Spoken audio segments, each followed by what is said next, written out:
Dum.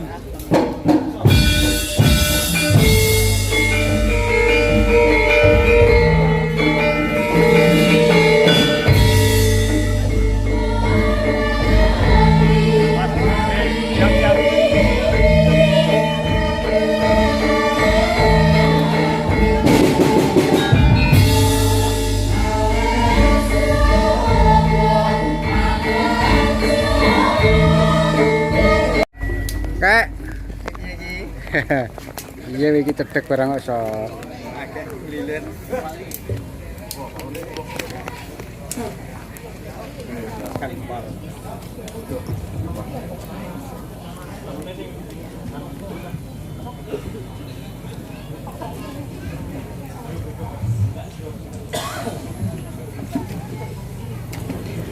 Memasuki acara terakhir adalah pagelaran wayang kulit dengan lakon Gatot Kaca Wisuda.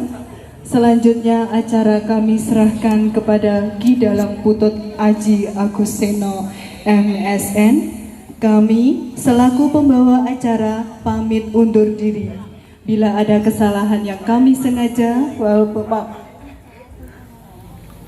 bila ada kesalahan yang kami sengaja maupun tidak kami sengaja, kami mohon maaf yang sebesar-besarnya. Wabillahi taufik wa hidayah. Wassalamualaikum warahmatullahi wabarakatuh.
Sakno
ning mobat mabit katra angin urup geni panasmu sumelet ngogro brongot ati ingkang perih menungso sumebar hambabar mring jagat traya kaya kelangan jati dirining bangsa paten pinaten jegal-jegalan Gusti tansah amayungana mring lakuning para titah ingkang hambeg tuwajuh manembah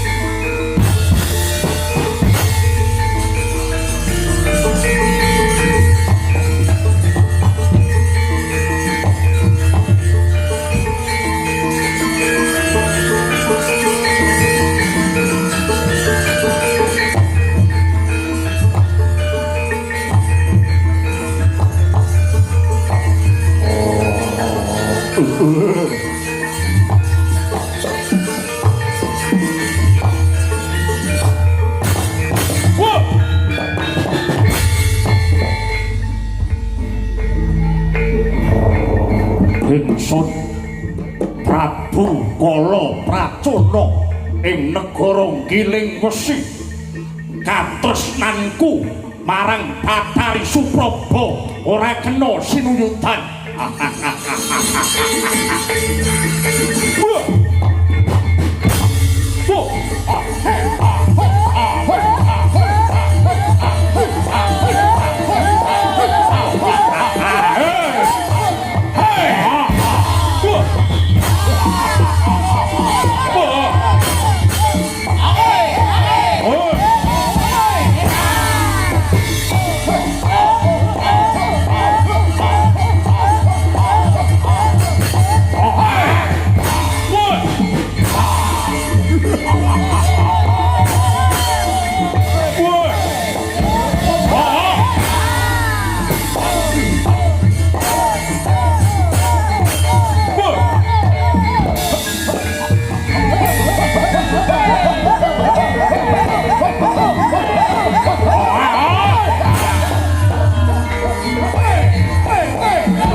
Ibu beliau itu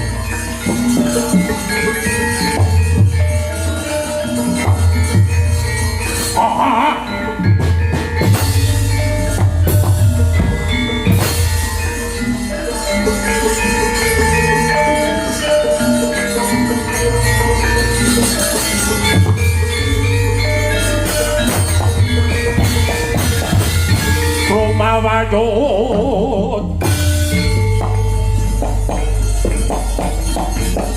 Sanyap Sendra Goro Tupo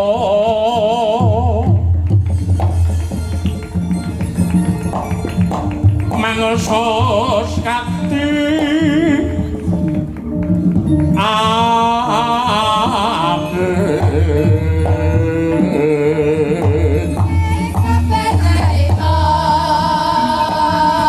Pang sempal kau kapal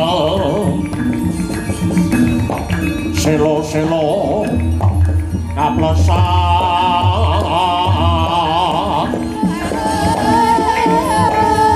sato lumayuma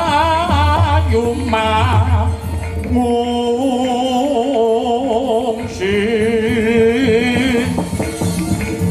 ajanta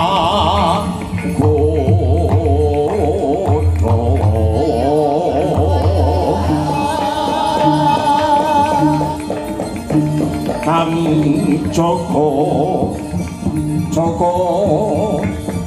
Bumi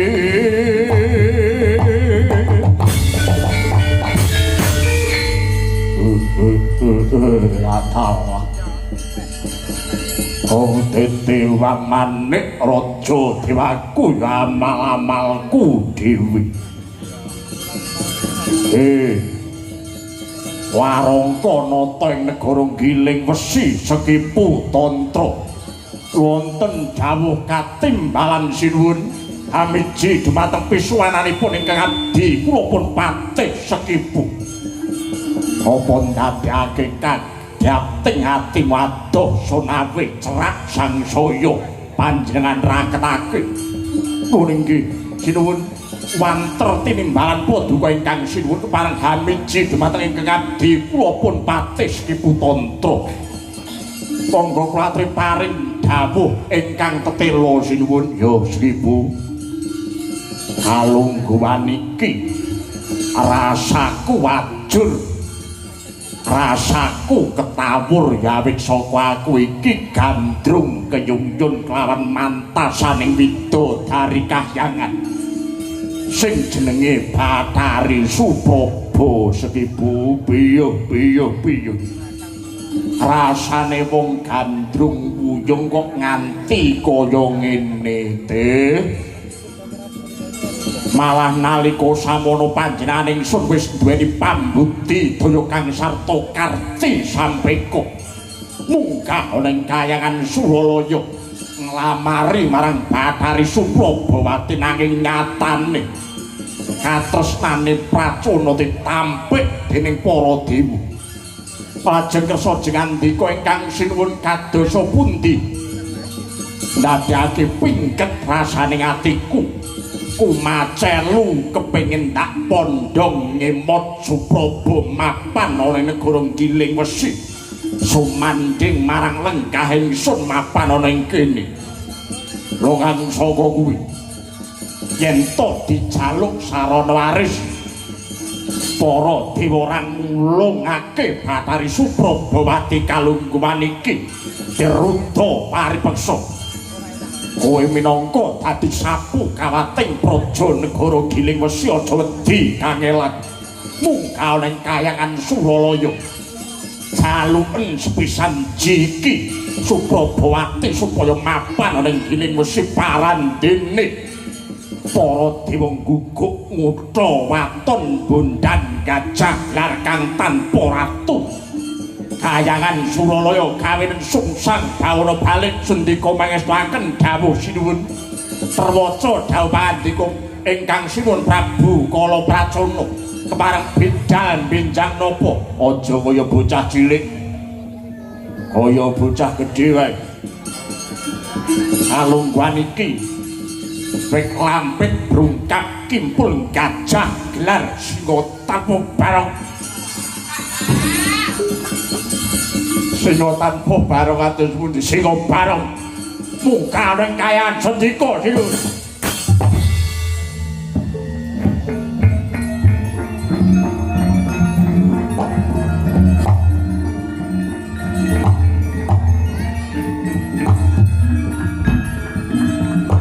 sing langit klak-klak katon oh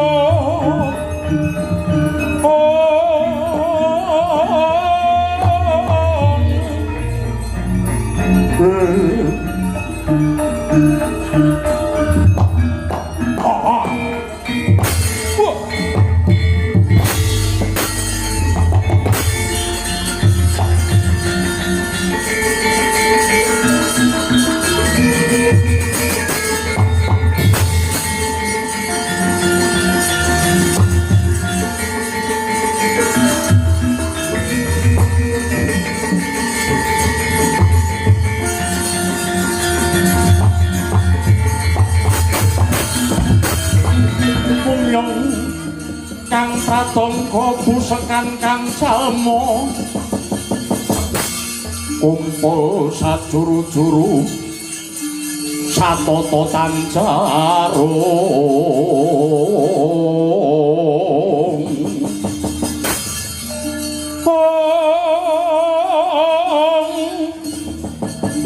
teni Rama Parna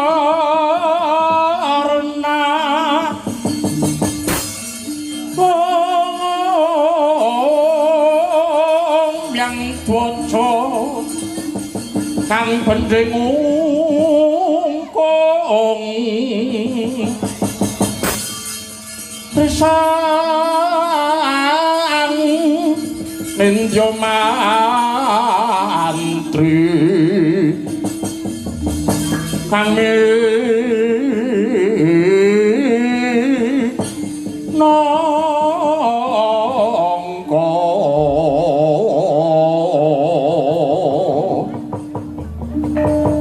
cucu ing Prawadyabala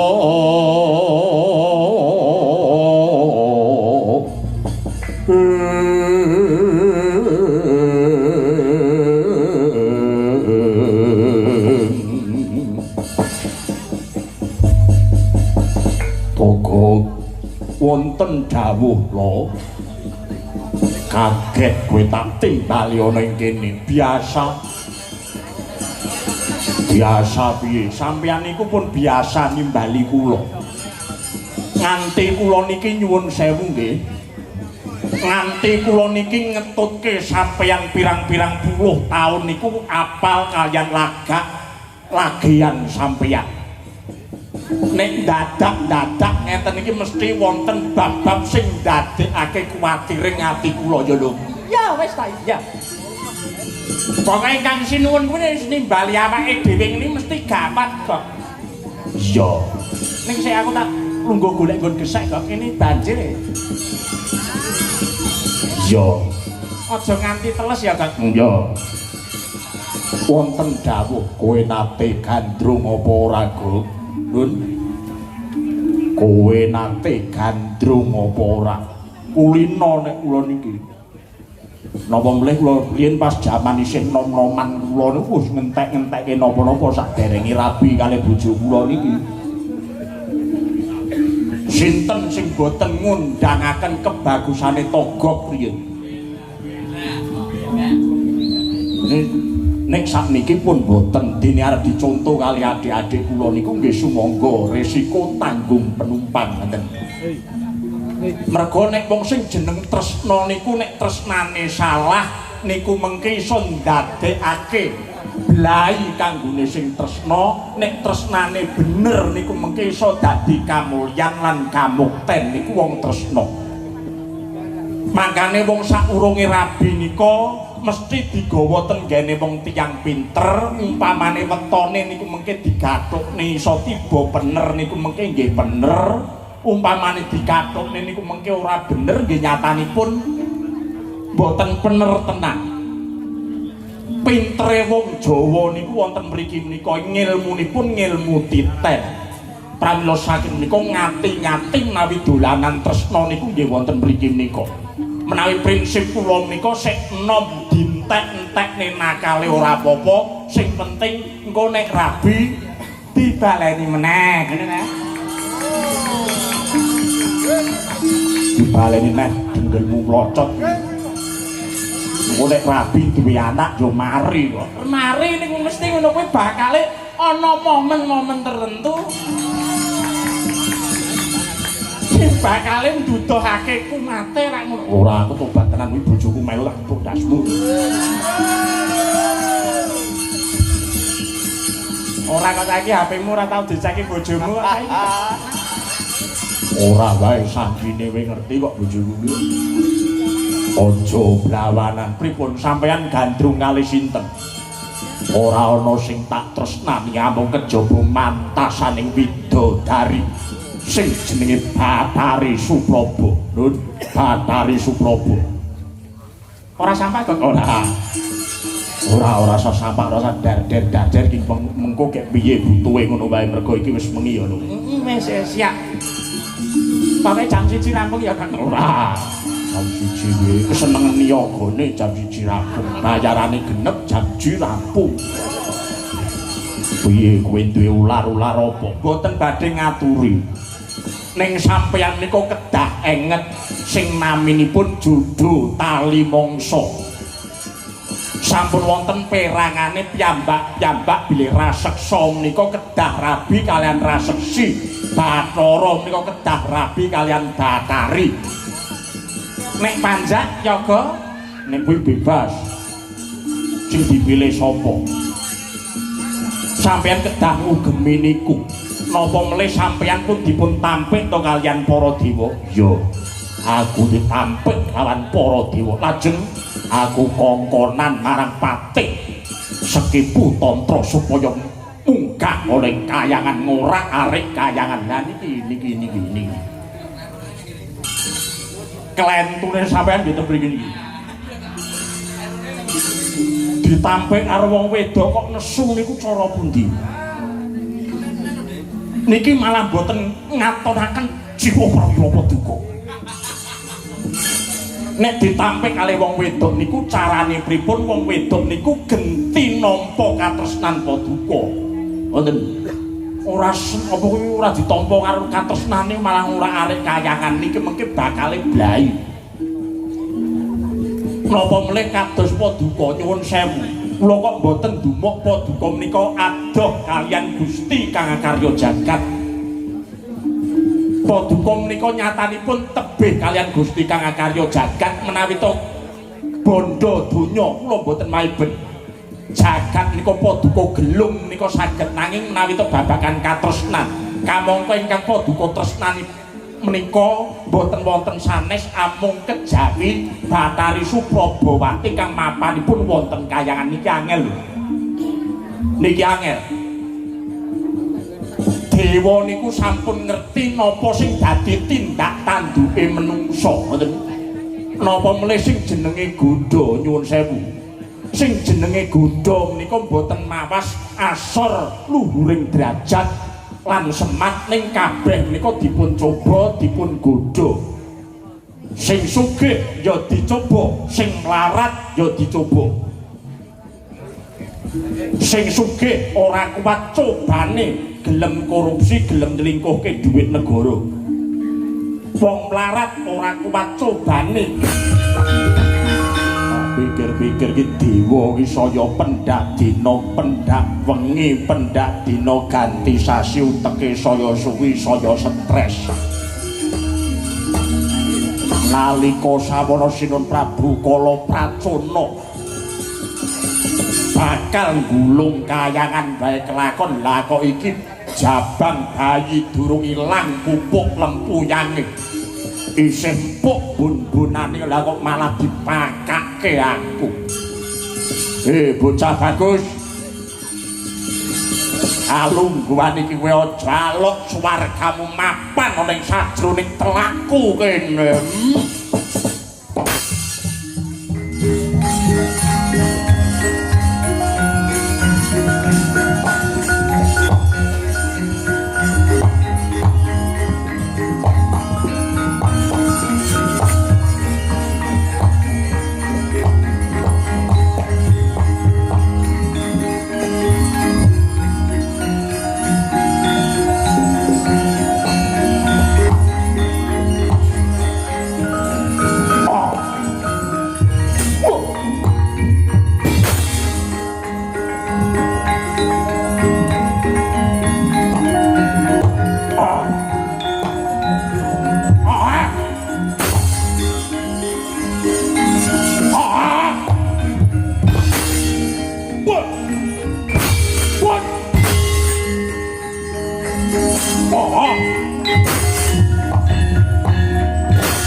bayi capopo.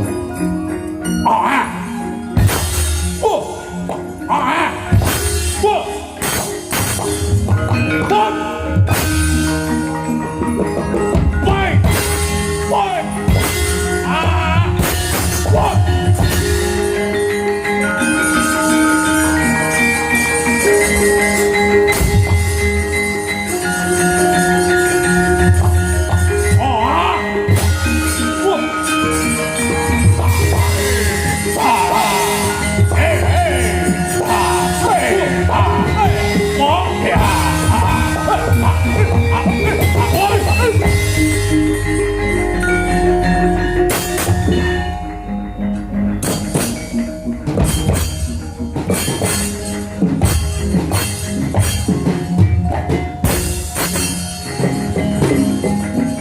Jadi bayi mau batang.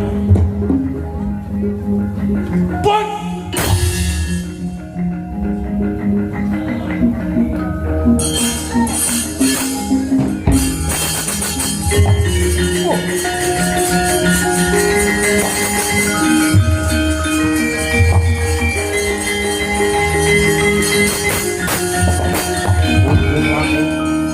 Lat-lat katon ler genjang ngalus perisan nawet kandung latala toblas biyuh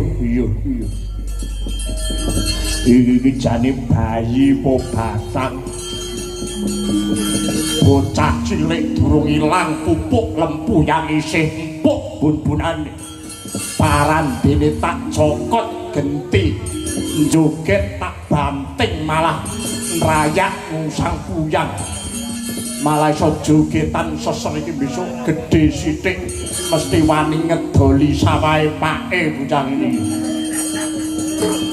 latala dewa aku ora sudi nandingi kribane bocah bayi kaya ngene para kake tungsoko ora ana liya sisa babat lawan kribane patih sekepu dewa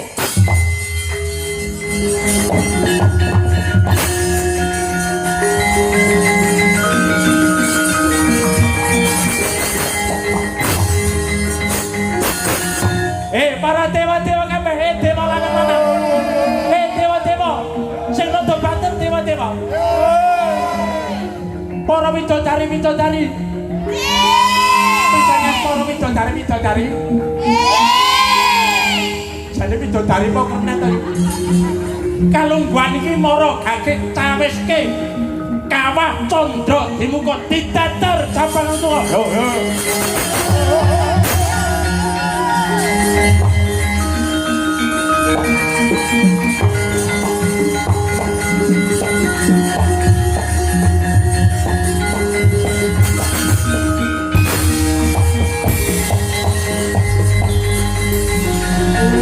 Pamrintah sumunan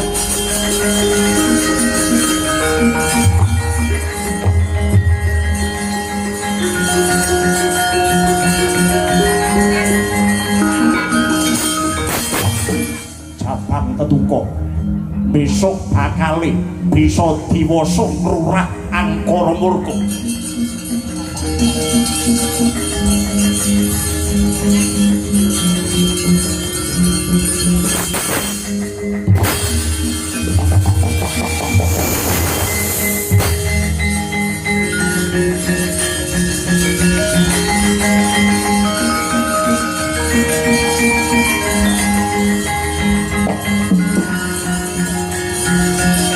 ojo catet to Bir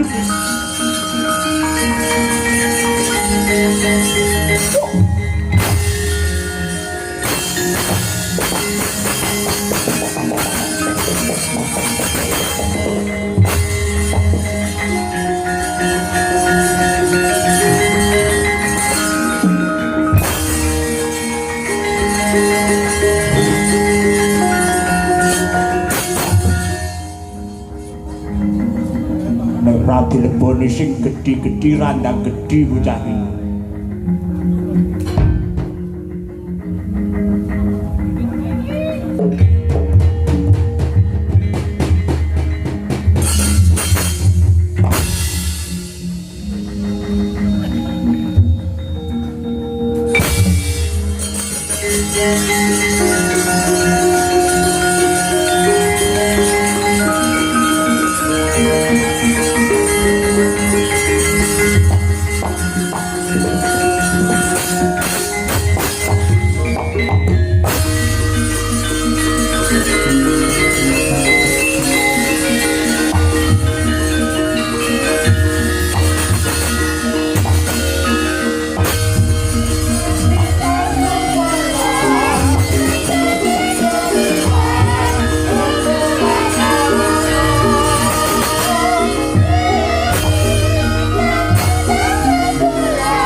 Kawruhanana kalamunta dina iki kowe wis iso dadi Jaka sing gagah pideksa. Kowe kuwi sapa? Kowe takon karo ulun. Iya. Ulun iki para dewa. Dewa kuwi apa? Dewa kuwi sing mapan ana ing kahyangan. Wis aja takon terus iku rampunge ora pedang bareng iki kok. Intine kalungguhan iki kowe disraya karo para dewa janjane ngono kowe kuwi isih jabang bayi abang branang nang yo awit saka panguwasane para dewa kowe didadar ning kawah candra dimuka dadi jejaka bagus sing kaya kowe kuwi mula kang saka kuwi kalungguhan iki mara gage tindakna wajibing para satriya ora ana liya mung kejaba nglurah satruwangkara murka sing jenenge Prabu Kalapracana sing dina iki nyeraya marang ya kuwi Pati-Patis Ki Putantra kowe bisa mateni Patis Ki lan uga Prabu Kalapracana gedhe ganjaranmu.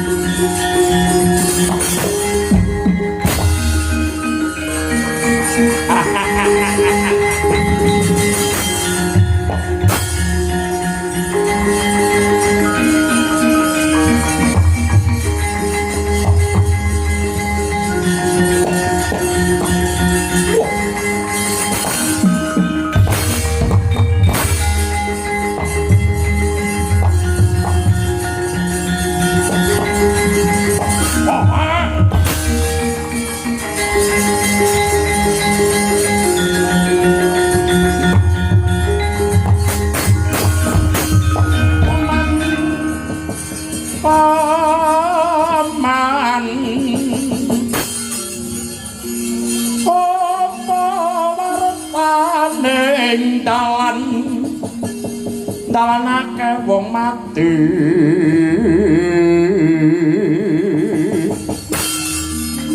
mati keneng apa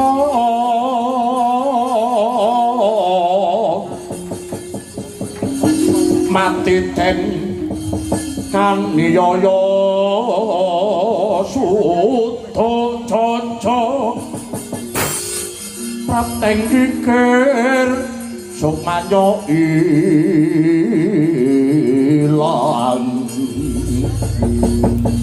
raganyo wis ngalinteng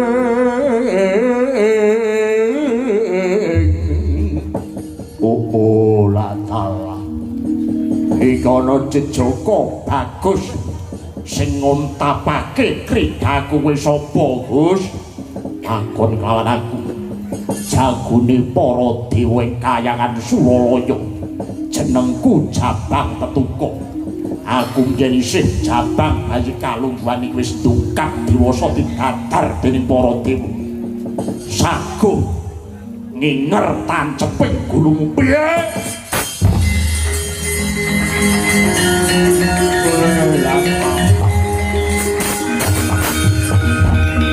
kowe saiki jujur tak takoni apa kakeyan utangmu ning bank bocah kaya dapurmu wani nantang marang patih Sekipu Tantra alungguhan iki mara gagret buktek aku apa kowe sing jengkelan sirahe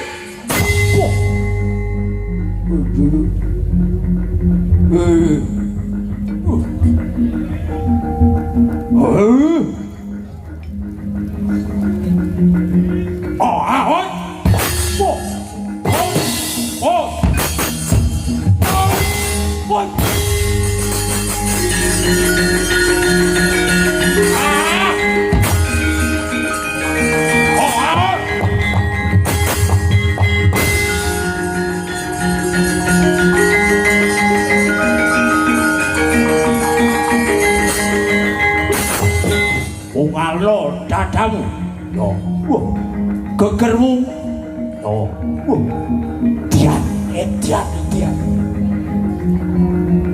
cokot kowe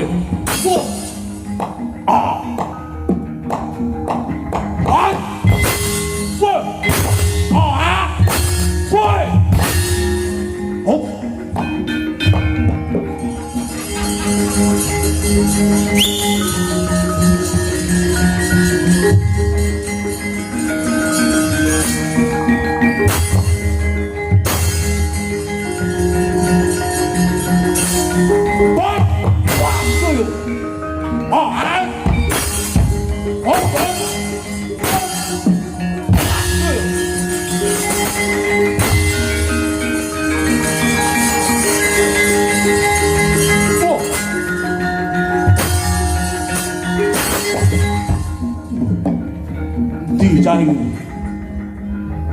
What? What? What?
Bagus tenanan, putuku bagus tenan, putuku deng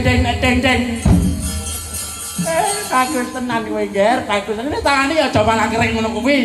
Nggih. Wah iso mateni buta tangane malah kering, kowe udane pucet ngono. Kowe wis iso mateni Patih Sekipu Tantra sing dayane kasektene ngungkuli titah-titah liyane. Iki mampu kapake. Jabang Tetuko. Terus pundi? Ki mau mati mbok kapakne iki mau sing Sekipu Tantra. Kula cokot. Satriya ora kena nyokot lho. Kena nyokot ning nek pas ora ngerti wong ngono. Sakler gru. Nyokot ora kena nek ngemut entuk ngono. Lajeng kados pundi iki ngene. Gandeng kowe wis bisa munah satu angkara ya kuwi pati sesiki putra. Iki mau aku wis antuk dawuh Sang Hyang Pramesti Guru. Iki mau ulun wis entuk dawuh Sang Hyang Pramesti Guru supaya kowe dadi Nalendra Ratu ana ing Kahyangan Suralaya abebisik Prabu Guru Putra. Patan kowe iso mateni ya kuwi Prabu Kala Pracona sing bakal gendhak sikara marang Bathari Suprabawati.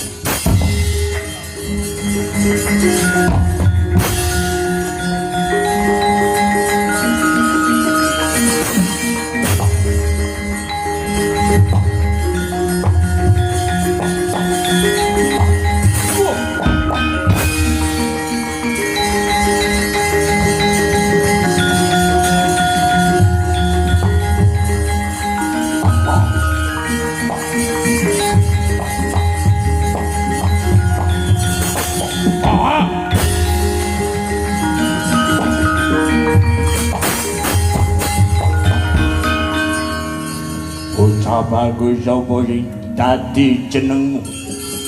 Panjenengan ingsun Cabang Tetukuk. Cabang Tetukuk wis sing iso mateni marang kridane patihku Sri Putantra. Alungwan iki kowe mulang sarak panuh wani lan Prabu Kala Pracona. Sakti bani ganjur pecah kasmu.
Gawak niki pasangin arek lunyu ning tangan Nabil opo gaweane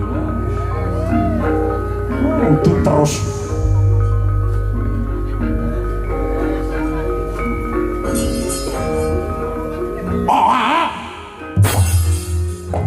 hoi ting kowe hoi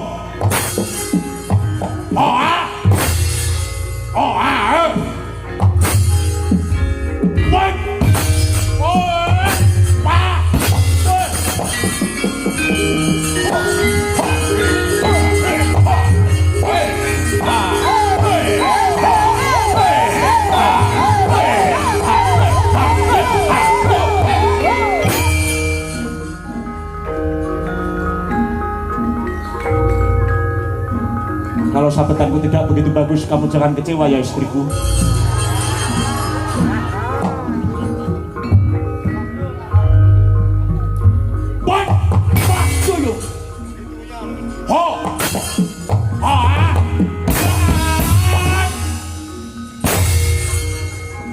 Tepuk tangan para kadang. Saking warna kulit.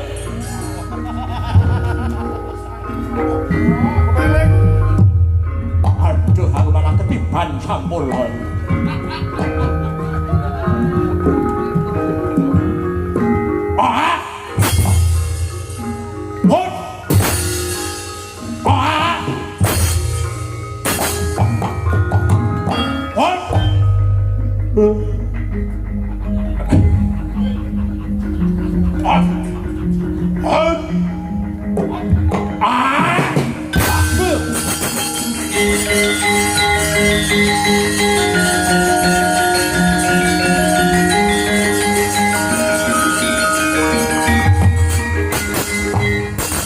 Rikoto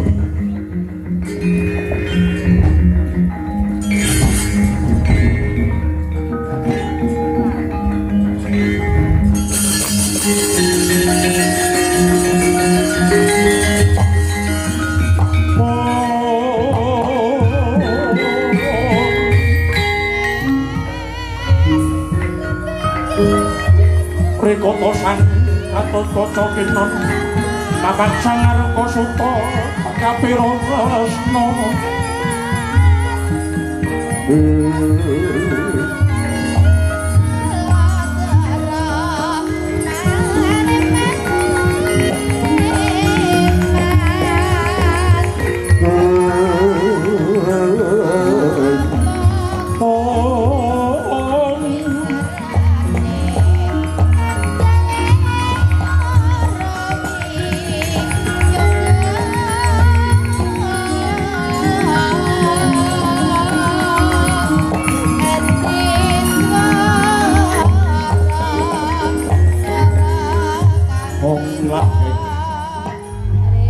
Marcana sidam sekaring bawana langgeng jabang tetuko wonten dawuh katimbalan pukulun dina iki ora ana liya mung kajaba panjenengan kita ingkang sembadamunah satru angkara murka ya kuwi Prabu Kala Pracona gedhe ganjaran tumrap jeneng kita kalungguhan iki sira kula ulun paringi tetenger Raden Gatotkaca ya Prabu Guru Putra kalungguhan iki ora mung saged garing tapit miwasa umuring jagung kita kula wenang mapan ana ing kayangan Suralaya jumeneng ana ing kayangan Suralaya ajeng juluka Prabu Guru Putra.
Para